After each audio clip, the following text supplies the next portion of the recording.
Hello guys, welcome back to travel ത്രിയാസ്. അപ്പോൾ കുറേ നാൾക്ക് ശേഷമാണ് ഒരു വീഡിയോ ചെയ്യുന്നത്. അപ്പം ആക്ച്വലി ഒരു വീഡിയോ ചെയ്യുമ്പോൾ ഒരു ഇൻഫർമേറ്റീവ് വീഡിയോ ആയിക്കോട്ടെ എന്ന രീതിയിലാണ് ഈ വീഡിയോ ചെയ്യുന്നത്. അപ്പം അതും ഏത് കണ്ടൻറ്റ് സംസാരിക്കുന്ന ചില കൺഫ്യൂഷനായിരുന്നു. അപ്പോഴാണ് ഓഗസ്റ്റ് മന്ത് പ്രത്യേകിച്ച് ധാരാളം ഇൻസിഡൻറ്റ് കൂടി നമ്മൾ പോയിക്കൊണ്ടിരിക്കുന്ന സാഹചര്യമാണ്. മിക്കവർക്കും പല ഇൻസിഡൻ്റ് അവിടെ കേട്ടുകൊണ്ടിരിക്കുന്നത്. അപ്പോൾ അതൊരു സ്റ്റേറ്റിലായാലും ഒരു കൺട്രിയിലായാലും. അപ്പോൾ ആദ്യം പറയേണ്ടത് 78ാമത് സ്വാതന്ത്ര്യം ആഘോഷിച്ചിട്ടുണ്ടായിരുന്നു. വളരെ ഗാംഭീര്യമായ പരിപാടിയായിരുന്നു. മിക്കയിടത്തും അതിൽ ഗംഭീരമായ പരിപാടികൾ ഓർഗനൈസ് ചെയ്തിട്ടുണ്ടായിരുന്നു. എന്നിരുന്നാലും നമ്മൾ ആലോചിക്കേണ്ടത് ഓഗസ്റ്റ് 15 മുന്നേ 3 ദിവസം മുന്നേ നടന്ന കാര്യങ്ങളെക്കുറിച്ചാണ്.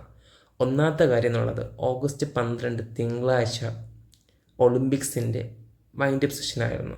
അപ്പോൾ ഈ ഒളിമ്പിക്സിൻ്റെ ഒരു നോക്കുകയാണെന്നുണ്ടെങ്കിൽ ഇന്ത്യക്ക് പോപ്പുലേഷനുള്ള 142 കോടി ആൾക്കാർ ഇന്ത്യയിൽ താമസിക്കുന്നത്. പക്ഷേ ഇന്ത്യയിൽ നിന്ന് പങ്കെടുത്ത ആൾക്കാർ നോക്കിക്കഴിഞ്ഞാൽ ആകെ 117 അത്ലീറ്റ്സ് പങ്കെടുത്തത്. ഇത് എല്ലാ കൊല്ലവും ഇന്ത്യയിൽ നിന്ന് പാർട്ടിസിപ്പേറ്റ് ചെയ്യുന്ന ആൾക്കാർ 150 താഴെ ഉള്ളൂ എന്നുള്ളതാണ് യഥാർത്ഥ സത്യം. പക്ഷേ അതേ സെയിം ടൈം USA പോലൊരു കൺട്രിയിൽ നിന്ന് ആകെ 35-36 കോടി ആൾക്കാർ താമസിക്കുന്ന ഒരു കൺട്രിയിൽ നിന്ന് 637 പാർട്ടിസിപ്പൻസാണ് പങ്കെടുത്തിട്ടുള്ളത്. അപ്പോൾ ഈ ഒരു ഫാക്റ്റാണ് ആദ്യം പറയേണ്ടിയിരിക്കുന്നത്. ഇന്ത്യയിലെ പാർട്ടിസിപ്പേഷൻസ്, കാര്യം കുറേ മാനദണ്ഡങ്ങളുണ്ടെങ്കിലും ഇന്ത്യയിലെ പാർട്ടിസിപ്പേഷൻസ് എന്നുള്ളത് വളരെ കുറവായിരുന്നു. രണ്ടാമത്തെ കാര്യം, മെഡലിൻ്റെ കാര്യം എടുത്തു കഴിഞ്ഞാലും ഇന്ത്യക്ക് ആകെ ഈ ഒളിമ്പിക്സ് കിട്ടിയത് 6 മെഡലാണ്. ഇന്ത്യക്ക് ടോട്ടലി എല്ലാ ഒളിമ്പിക്സും കൂടി ചേർന്ന് കിട്ടിയുള്ളത് 41 മെഡൽ മാത്രമാണ്. അതിൽ 10 ഗോൾഡ്, 10 സിൽവർ, 21 ബ്രോൺസ്. ഇതാണ് ഇന്ത്യയുടെ കണക്കുകൾ. അപ്പം ഇത് എല്ലാ വർഷവും നടന്നുകൊണ്ടിരിക്കുന്ന കാര്യമാണ്. പക്ഷേ ഇതിനെന്തെങ്കിലും ഇനിഷ്യേറ്റീവ് എന്തെങ്കിലും എടുത്തിട്ടുണ്ടോ? അപ്പോൾ നമ്മൾ ആദ്യമായിട്ട് വി വാണ്ട് ടു കൺഗ്രാജുലേറ്റ് ആരൊക്കെയാണ് ഈ വട്ടം ഒളിമ്പിക്സ് കിട്ടിയത്, മെഡൽ കിട്ടിയത്, അവരെ കൺഗ്രാജുലേറ്റ് ചെയ്യണം. പക്ഷേ എന്നിരുന്നാലും ഒരാൾ കിട്ടേണ്ടതായിരുന്നു കുറച്ച് റെസ്ലിങ്ങിൽ ഉണ്ടായ 100 ഗ്രാമിൻ്റെയോ അല്ലെങ്കിൽ ഭാര വ്യത്യാസ വേദനക്കാരും ഒരാൾക്ക് മെഡൽ നഷ്ടപ്പെടുകയുണ്ടായി. കുറേ പൊളിറ്റീഷ്യൻകാരൊക്കെ പറയുന്നുണ്ട്, അതിലോട്ട് കടക്കുന്നില്ല. അതല്ലാതെ ബാക്കിയുള്ള കാര്യങ്ങൾ ചിന്തിക്കേണ്ട അത്യാവശ്യമാണ്. ഇന്ത്യയിൽ എന്തുകൊണ്ടാണ് ഇത്രയും നമ്മുടെ ഒളിമ്പിക്സ് പെർഫോം ചെയ്യാൻ സാധിക്കാത്തത്? ഓരോ വർഷവും ഒളിമ്പിക്സ് കണ്ടക്ട് ചെയ്യുമ്പോൾ ഇന്ത്യൻ മെഡൽ വേറ്റ വളരെ കുറവാണ്. 1900 ഇന്ത്യ പാർട്ടിസിപ്പേറ്റ് സ്റ്റാർട്ട് ചെയ്തത് ഒളിമ്പിക്സിൽ. 1900 മുതലൊക്കെയാണ് ഇന്ത്യ ഒളിമ്പിക്സ് സ്റ്റാർട്ട് ചെയ്യുന്നത്. ഇന്ത്യ ഒളിമ്പിക്സ് സ്റ്റാർട്ട് ചെയ്ത് 2024 വരെ ഇന്ത്യ മേടിച്ച മെഡൽ എണ്ണമാണ് ആദ്യം സൂചിപ്പിച്ച് ആകെ 41 മെഡലുകൾ. 1900 പാരീസ് ഒളിമ്പിക്സിലാണ് പങ്കെടുക്കുന്നത്. അന്ന് 2 സിൽവർ നേടിയിട്ടുണ്ടായിരുന്നു. പിന്നെ 2020 0 24 28 ഗോൾഡ്. അപ്പോൾ ഈ ഹോക്കി ടീമൊക്കെ ഒന്ന് കൊണ്ടാടുന്ന ഒരു കാലഘട്ടമായിരുന്നു. ഓക്കെ, അപ്പോൾ ഈ വർഷം ഹോക്കി ടീമിന് ബ്രോൺസ് ലഭിക്കുകയുണ്ടായി. So we are so happy for it. But still പല കാര്യങ്ങൾ ഇമ്പ്രൂവ്മെൻറ്റ് കൊണ്ടുവരണം.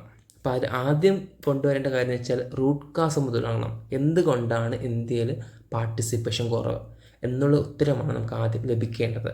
കാര്യം കൂടുതൽ പേര് പാർട്ടിസിപ്പേറ്റ് ചെയ്യുന്ന ഇടമായിരുന്നു ഈ വട്ടം ഫസ്റ്റ് റാങ്ക് വന്നിട്ടുണ്ടായിരുന്നത്. അപ്പം ഫസ്റ്റ് പാർട്ടിസിപ്പേഷൻ എടുക്കുന്ന സമയത്ത് നമ്മൾ ആദ്യം പറയേണ്ടത് വിദ്യാഭ്യാസ മേഖല തന്നെയാണ്. അപ്പം മിക്ക കുട്ടികൾക്കും, ചില കുട്ടികൾ പറയാം എനിക്ക് കളിക്കാൻ പോകണം അമ്മേ, അല്ലെങ്കിൽ എനിക്ക് കളിക്കണമെന്ന് പറയുമ്പോൾ നമ്മൾ അന്ന് ആ സമയത്ത് പറഞ്ഞ് പഠിക്കാൻ വേണ്ടിയിട്ടാണ്. പക്ഷേ അവർ സ്കൂളിൽ പോകുമ്പോൾ PT പീരീഡ് പോലും പല സ്കൂളുകൾ നഷ്ടപ്പെടുന്നുണ്ട്.